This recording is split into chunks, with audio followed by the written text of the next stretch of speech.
Hello friend, कैसे हो। Last class हम लोगों ने जो पढ़ा था, हमने पहले तो पढ़ा था हमारा पेपर आता कैसे है। उसके बाद हम लोगों ने फंडामेंटल ऑफ पार्टनरशिप पढ़े थे, फीचर्स पढ़े थे, इसके राइट्स पढ़े थे। मैं थोड़ा सा इंट्रो दिया था आपको पार्टनरशिप डीड का। आज मैं आपको दो टॉपिक कराऊंगा, पार्टनरशिप डीड और profit and loss appropriation account. आज का हमारा पहला टॉपिक है पार्टनरशिप डीड।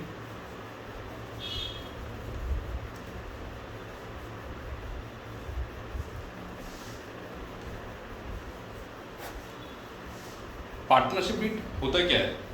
देखो, होता क्या है, एक एग्रीमेंट होता है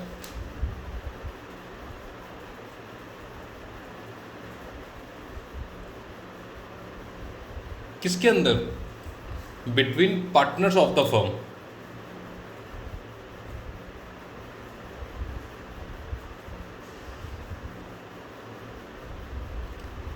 एक एग्रीमेंट हुआ पार्टनर्स के अंदर और कुछ टर्म एंड कंडीशन लिखी गई।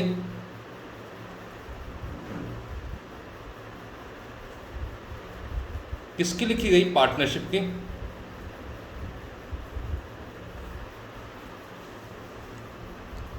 ठीक है, एक एग्रीमेंट जो कि पार्टनर्स ने बनाया मिलके, और उसमें टर्म एंड कंडीशन लिखी गई। क्या क्या कंडीशन लिखी गई मैं आपको बता देता हूं।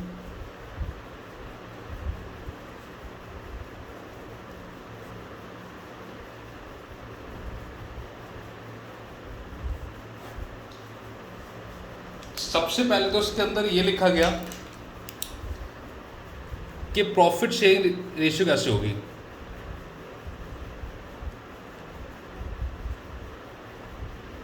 क्या लिखा गया इसके अंदर? First point, profit sharing ratio कैसे कैसे होगी। अब पार्टनर्स से अपने अंदर रखा होगा कि उनको इक्वली करनी है, या 2:1 करनी है, या 1:3 करनी है, जो भी होगा। ठीक है। दूसरा पॉइंट हो गया कि किसको कितनी सैलरी मिलेगी, सैलरी मिलेगी भी या नहीं मिलेगी। पार्टनर फर्म को ड्राइंग पे इंटरेस्ट देगा या नहीं देगा, और अगर देगा तो कितना % देगा। क्या पार्टनरशिप फर्म पार्टनर को कैपिटल पे, पार्टनर को उसकी कैपिटल पे ट्रस्ट देगी। क्या पार्टनरशिप फर्म, अगर पार्टनर ने लोन लिया हुआ है, सॉरी, अगर पार्टनर ने फर्म को लोन दिया है, तो क्या फर्म पार्टनर को लोन देगी? ये सारी की सारी कंडीशन लिखी होती है, और अगर देगी तो कितना देगी, इनके रेशियो लिखे होते हैं। बात क्लियर है? अब एक बड़ी बात यह है कि देखो, अगर पार्टनरशिप डीड बनी हुई है, रिटर्न में है, तो हमें कोई दिक्कत नहीं है। जैसा जैसा रिटर्न में दिया होगा आप वैसा वैसा ही मान लोगे। क्लियर है? लड़ाई झगड़ा कब होता है? जब रिटर्न में नहीं होता, ओरल में होता है। मैंने आपको लास्ट क्लास में बताया था, दोनों वैलिड होंगे, रिटर्न भी वैलिड होगा और ओरल भी वैलिड होगा। अगर आप मान लो रिटर्न में नहीं, अगर रिटर्न में है तो जैसा रिटर्न में होगा, जो जो रेशियो दिया होगा हम वही मानेंगे। अगर रिटर्न में नहीं है तो हम क्या मानेंगे?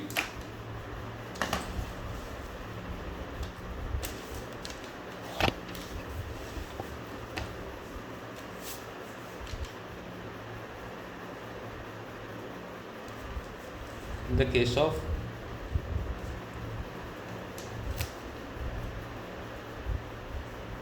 partnership deed is silent, आप अगर पार्टनरशिप डीड साइलेंट है तो आप क्या करोगे? फर्स्ट पॉइंट,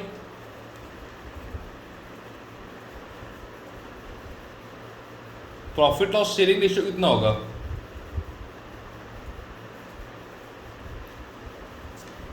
कोई तो कह रहा होगा कि सर भैया देखो, पार्टनरशिप डीड में अगर नहीं लिखा हुआ तो प्रॉफिट तुम क्यों देंगे? देखो दोस्त, पार्टनर सारे के सारे प्रॉफिट के लिए ही काम करते हैं। ठीक है, अगर उन्होंने बिजनेस करा और कुछ प्रॉफिट हुआ तो जाहिर सी बात है फर्म को कुछ ना कुछ प्रॉफिट देना पड़ेगा। ठीक है, तो कितना दोगे आप दोगे ना इक्वली। अगर 2 पार्टनर है तो 1:1 हो जाएगा, तो 3 है तो 1:1 हो जाएगा, 4 है तो 1:1 हो जाएगा। ठीक है, जितने भी पार्टनर रहेंगे सबको इक्वली ही मिलेगा। दूसरा है कि आप इन्हें सैलरी या कमीशन दोगे? बताओ, सोचो आप एक बार जरा कि सैलरी या कमीशन देनी चाहिए या नहीं देनी चाहिए। तो देखो, अगर लिखा हुआ है पार्टनरशिप डील के अंदर लिखा हुआ है कि हाँ हम इस पार्टनर को इतनी सैलरी देंगे, तो आप उतनी दे दो। अगर नहीं लिखा हुआ तो आप उनको सैलरी नहीं दोगे।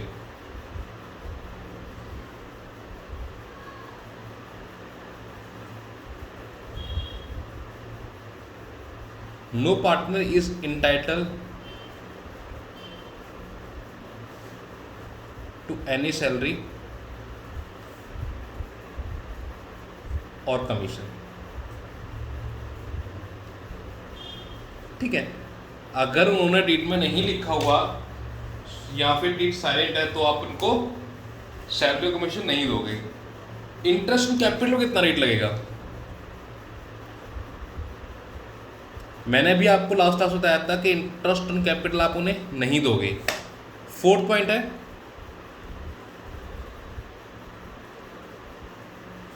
Interest on drawing.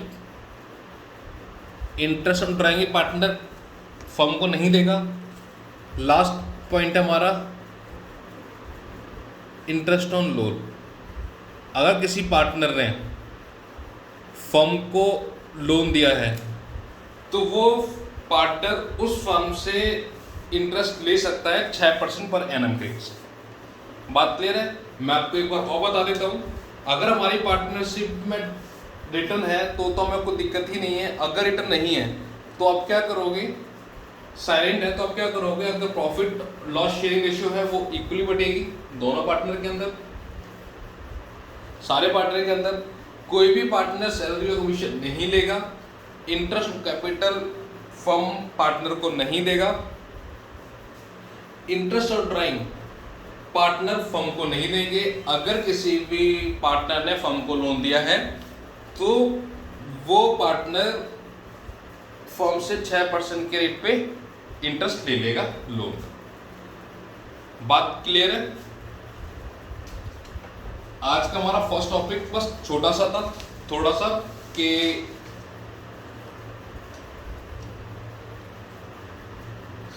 Partnership deed क्या होती है और अगर पार्टनरशिप डीड नहीं लिखी है तो हम क्या करेंगे। क्लियर है? नेक्स्ट टॉपिक है हमारा profit and loss appropriation account. Next topic profit and loss appropriation account. इससे पहले मैं आपको चीज बताता हूं, हम लोगों ने 11वीं क्लास में पढ़ा था प्रॉफिट एंड लॉस अकाउंट। आप उसके अंदर क्या करते थे?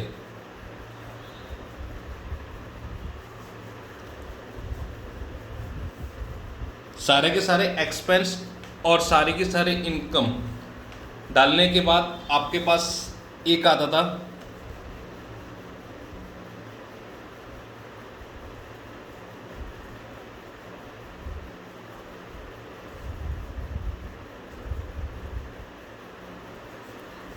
नेट प्रॉफिट या फिर नेट लॉस आता था, और इस नेट प्रॉफिट नेट लॉस को ट्रांसफर कहाँ करते थे आप?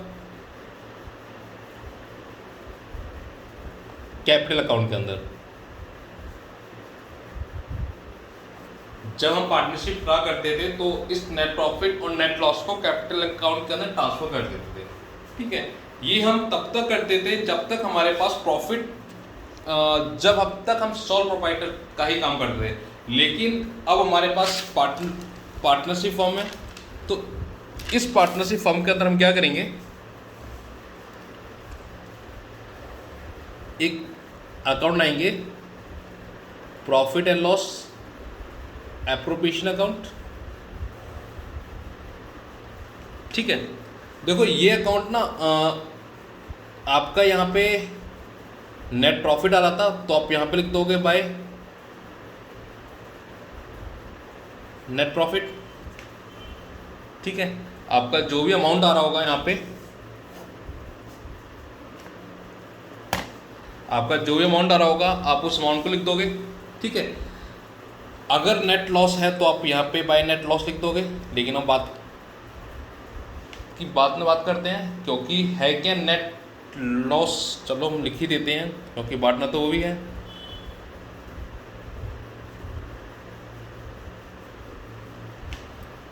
इतनी बात क्लियर हुई? अब देखो जो ये आपका अकाउंट है ना, हमने एक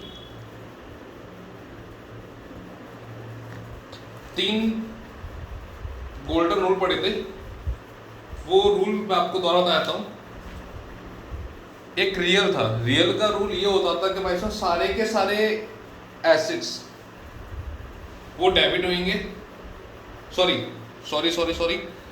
रियल का होता था अगर हमारे डेबिट बट कम्स इन, अगर आ रही है तो कम डेबिट का कम्स इन और जा रही है तो क्रेडिट गोज आउट। पर्सनल का debit the receiver, credit the giver. और नॉमिनल का था all expenses are debited and all income are credited. ठीक है, तो सारे के सारे खर्चे हमें डेबिट करने हैं और सारी की सारी इनकम हमें क्रेडिट करनी है। बात क्लियर है? तो आप सोचो प्रॉफिट एंड लॉस अकाउंट में क्या क्या नहीं बटा होगा। हमने प्रॉफिट एंड लॉस अकाउंट के अंदर इंटरेस्ट कैपिटल नहीं डाला होगा। ठीक है, अगर आपके पास पुरानी बुक है 11वीं क्लास की तो आप उसको तक खोल के चेक कर सकते हो कि पूरे उसके अंदर इंटरेस्ट ऑन कैपिटल नहीं होगा। ठीक है, इंटरेस्ट ऑन कैपिटल हम यहां पे फॉर्म है,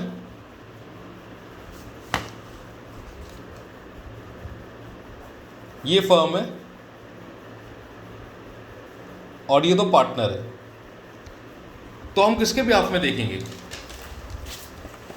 ये फर्म है और यहां पर तो पार्टनर है। अब इंटरेस्ट ऑन कैपिटल क्या करना था, कौन देता? इंटरेस्ट ऑन कैपिटल फर्म देती पार्टनर को। ठीक है, क्योंकि पार्टनर ने एक दिन अपना पैसा लगाया था। अगर फर्म देती पार्टनर को तो ये फर्म के लिए क्या हो गया? एक्सपेंस हो गया। हम फर्म के बिहाफ में ही सोचेंगे। इंटरेस्ट ऑन कैपिटल एक्सपेंस हो गया तो कहां लिखेंगे? डेबिट साइड पे लिखेंगे।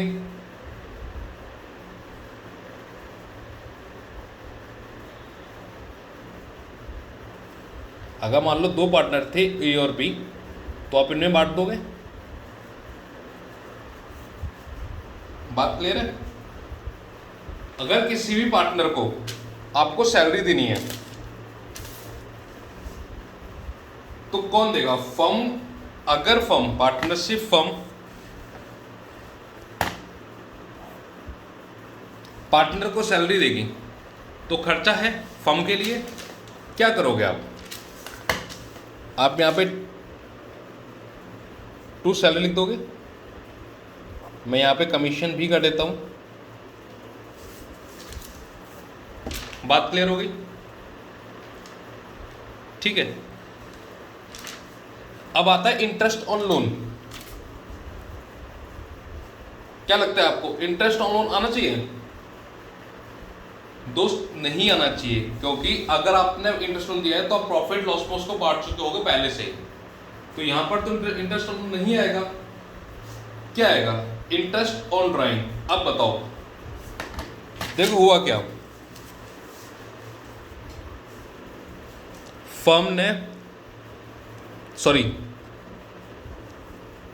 पार्टनर ने फर्म से कुछ ड्राइंग निकाली।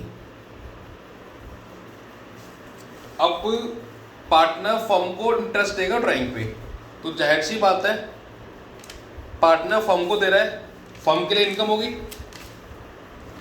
अगर फर्म के लिए इनकम होगी तो आप यहां पे लिख दोगे, क्योंकि सारी इनकम यहीं पे आती है, क्रेडिट साइड।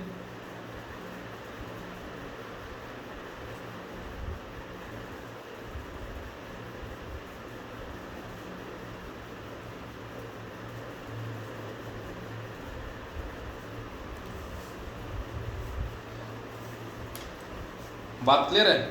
अब मान लो कि कोई रिजर्व ट्रांसफर करना है तो हम रिजर्व भी ट्रांसफर कर देते हैं, यहीं पे कर देते हैं, ट्रांसफर टू रिजर्व।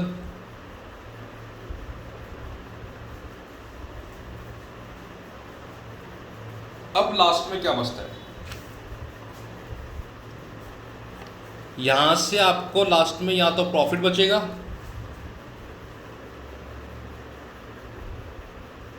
या फिर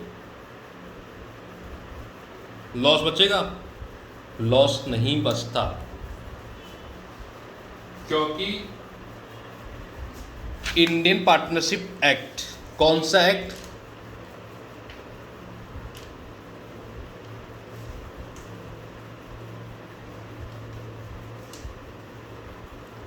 1932 ये कहता है अगर फर्म को लॉस हुआ है, अगर फर्म को लॉस हुआ है तो आप इन चीजों को बांट ही नहीं सकते क्योंकि फर्म का पैसा ही नहीं है। बात क्लियर है? हमारे प्रॉफिट लॉस का एक छोटा सा फॉर्मेट है, बहुत इजी फॉर्मेट है, ठीक है। आप खाली ये लेके चलना कि आप जो अकाउंटिंग कर रहे हो फर्म के बिहाफ में कर रहे हो, बहुत आसानी से वो सॉल्व हो जाता है। क्वेश्चन ट्राई करना। और इस टाइम कोरोना बहुत तेजी से बढ़ रहा है तो प्लीज़ घर के अंदर रहना, अननेसेसरी घर से बाहर मत निकलना। अगर आपको कोई जरूरी काम है और घर से बाहर निकलना तो मास्क लगा के जाना, बार बार साबुन से या सैनिटाइजर से हाथ धोते रहना। Thank you very much.